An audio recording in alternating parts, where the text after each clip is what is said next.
அனைவருக்கும் வணக்கம். இலங்கையில பாடசாலைகளினுடைய நேரம் அரை மணிக்கு ஆலயம் அதிகரிக்க போவதாக இந்த அரசாங்கம் கடந்த காலங்கள்ல அறிக்கை விட்டிருந்தது. இதற்கு பல தரப்புகள்லையும் விமர்சனம் வந்திருந்தது.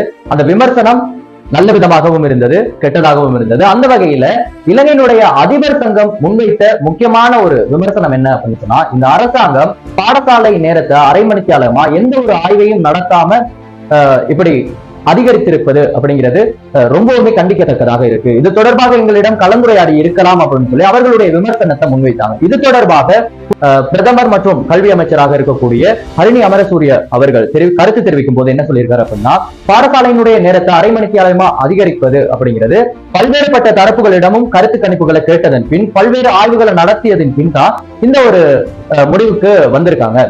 அதனால இது தொடர்பான எந்த ஒரு மாற்றத்தையும் நீங்க எதிர்பார்க்க முடியாது. கண்டிப்பாக பாடசாலையினுடைய நேரம் அரை மணிக்கு ஆலயம் அதிகரிப்பதாகத்தான் சொல்லியிருக்காங்க.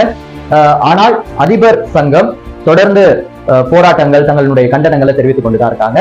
பாடசாலையினுடைய நேரம் அதிகரிப்பதில் இந்த இரண்டு தரப்புகள் இப்படி முட்டி மோதி கொண்டிருக்கக்கூடிய நிலையில நடுவில் இருக்கக்கூடிய மாணவர்கள் இந்த செய்தியை கேட்கும் போது அவர்களுடைய மனநிலை எப்படி இருக்கும் அப்படிங்கிறது நம்மளால உணரக்கூடியதா இருக்கு. இது தொடர்பா நீங்க என்ன நினைக்கிறீங்க அப்படிங்கிறதையும் மறக்காம கமெண்ட்ல சொல்லுங்க.